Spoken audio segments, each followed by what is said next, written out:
नमस्कार, मैं हूँ राजेश हिंदुस्तानी। इस वक्त मैं मौजूद हूँ दिल्ली के जंतर मंतर पर, जहाँ पर आज जो पुरानी पेंशन की बहाली की मांग को लेकर यहाँ पर दिल्ली से कई सारे कर्मचारी आए हैं। जो 2004 के बाद पेंशन आनी बंद हो गई थी, उसको लेकर एक बार जेएनयू से भी आया, जो जेएनयू विश्वविद्यालय है उसके कर्मचारी हमारे साथ जुड़े हुए हैं। इनसे बातचीत करेंगे कि क्या कुछ इनकी मांग है। क्या नाम है सर आपका? मेरा नाम कृष्णदेव है, मैं अध्यक्ष हूँ जवाहरलाल नेहरू कर्मचारी संगठन का। जंतर मंतर हमारी एक ही मांग है, हम लोग यहाँ पर आए हैं ओल्ड पेंशन स्कीम की बहाली के लिए। जी, ओल्ड पेंशन स्कीम की बहाली हो और ओल्ड पेंशन स्कीम को तुरंत प्रभाव से लागू किया जाए।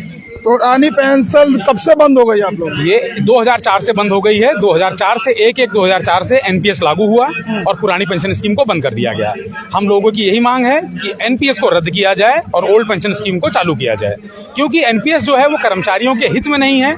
इसमें हम लोगों का लॉस है और इसमें अभी आज की डेट में अगर देखा जाए, एनपीएस क्या है? एनपीएस को बोला जाता है न्यू पेंशन स्कीम। अच्छा, न्यू पेंशन स्कीम के तहत ओल्ड पेंशन स्कीम और new pension OPS. OPS old pension scheme है, एनपीएस है न्यू पेंशन स्कीम।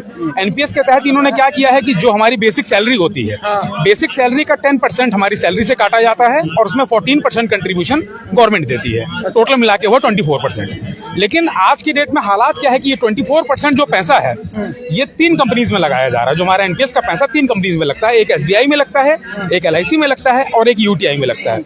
इन 3 जगह पे पैसा लगाने के बाद इस पैसे को शेयर मार्केट में इन्वेस्ट किया जाता है। शेयर मार्केट के हालात से आप भली भांति वाकिफ हैं। अभी आपने देखा अडानी के साथ क्या हुआ है। जी, अब हमें दुख और दर्द इस बात का है कि हमारा पैसा ना तो हमारे पास है, ना वो पैसा सरकार के पास है।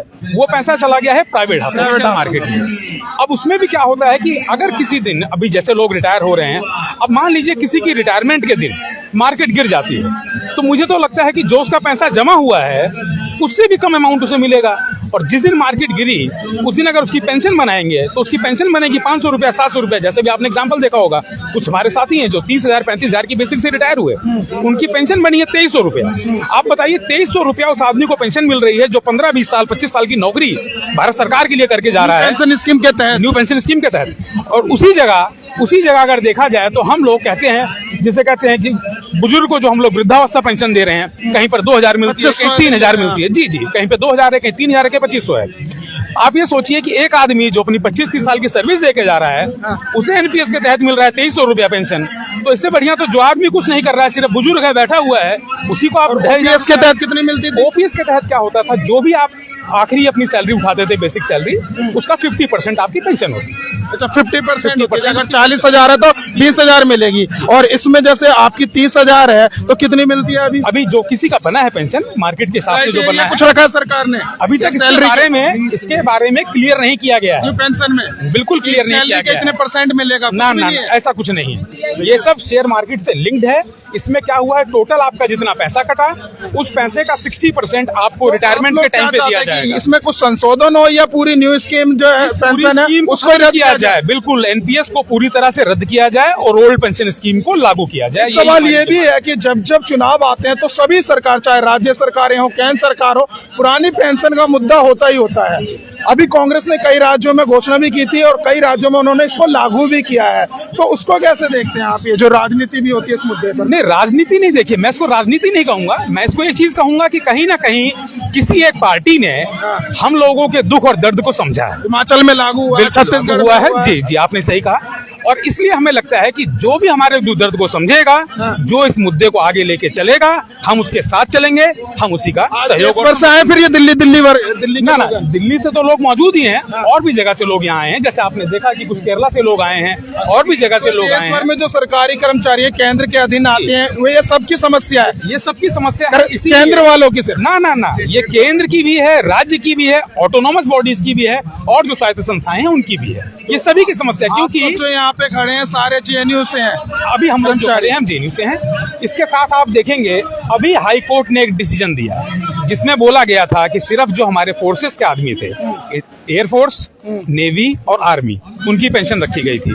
इसमें से हमारे जितने भी जैसे सीआरपीएफ के लोग थे, आईटीबीपी के लोग थे, इन सबको हटा दिया गया था, जिसके लिए हाई कोर्ट ने भी डिसीजन दिया कि इनको भी ओल्ड पेंशन स्कीम देनी चाहिए। अगर कोर्ट कोई डिसीजन दे रहा है, आप सोच सकते हैं एक न्यायालय है जो न्याय करता है, अगर उसने न्यायालय ने हमको ओपीएस दिया दिया है, इसका मतलब उनको भी लगता है कि कहीं ना कहीं एनपीएस जो है कर्मचारियों के हित में नहीं है और ओल्ड पेंशन स्कीम ही यहाँ बहाल होनी चाहिए। तो आप चाहते हो ओल्ड पेंशन स्कीम बहाल हो और न्यू पेंशन स्कीम रद्द की जाए, जो आप लोगों के लिए समस्या बन रही है।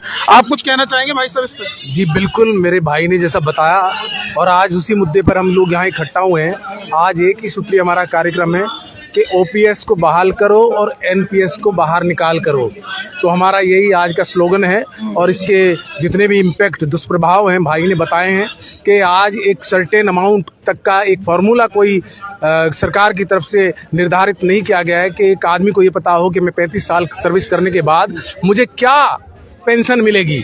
जैसा कि ओल्ड पेंशन स्कीम में प्रावधान था, सभी लोग जानते हैं, चाहे वो क्लास 4 से लेके और सेक्शन ऑफिसर तक या ग्रेड ए ऑफिसर हो, उनको पता है कि जिस समय मैं रिटायर होऊंगा मेरी बेसिक का 50% जो है पेंशन के रूप में मिलेगा। लेकिन न्यू पेंशन स्कीम जो 2004 के बाद लागू हुई है, एक भी व्यक्ति को ये नहीं पता, कोई फार्मूला सरकार की तरफ से है ही नहीं क्लियर कट फार्मूला कि वो एक इस सोच के साथ आगे बढ़े कि मुझे एक पेंशन कम से कम मेरा गुजारा करने के लिए बुढ़ापे की लाठी साफ लिखा हुआ नहीं है, कुछ नहीं है, कंफ्यूजन है, बिल्कुल टोटल कंफ्यूजन है। A grade, B grade, C grade, D grade, कोई भी तो उसके बेसिक का 50% सिमिलर फार्मूला है। जो भी जिस पद से रिटायर होगा उसकी आखिरी जो सैलरी होगी, बेसिक सैलरी, उसका 50% उसको पेंशन के रूप में मिलेगा। आपका क्या नाम भैया? मेरा नाम अमर सिंह यादव है। जेएनयू से ही है? मैं भी जेएनयू से ही हूँ। किस चीज में कार्यरत हैं वहाँ? मैं लाइब्रेरी में वहाँ पे हूँ एज अ प्रोफेसर। कितने साल से काम कर रहे हैं? मुझे 17 साल हो चुके हैं वहाँ पे। तो आपकी रिटायर तो अभी उम्र हुई नहीं है, पर अभी बाकी है 16 साल की। लड़ाई पहले से ही लड़ रहे हैं। लड़ाई तो लड़नी पड़ेगी। जो लोग अभी सबसे बड़ी प्रॉब्लम ये है कि जो एनपीएस है वो स्टेबल नहीं है। जैसे अभी बताया मेरे साथी ने कि अभी आपको पता है कि मार्केट गिरी है, कल को मैं रिटायर हो रहा हूँ उस समय मार्केट गिर गई तो मेरा तो सारा पैसा डूब गया, तो मुझे तो क्या मिलेगा उस समय पे।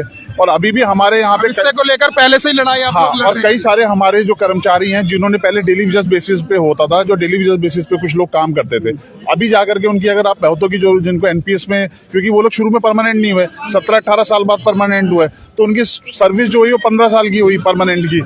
और उसके बाद जो उनको एनपीएस में मिल रहा था, उनको किसी को 1000 रुपए, किसी को 1500 रुपए, तो 1-1500 रुपए में आप सोचिए कोई कैसे अपना परिवार पाल सकता है या कैसे अपना घर चला सकता है। और रिटायरमेंट के बाद तो उनके बच्चे भी लात मारेंगे, उनको भगा देंगे। अगर देखिए सबसे बड़ी बात है कि पैसा जो होता है हर किसी के लिए बहुत इंपॉर्टेंट होता है, ठीक है।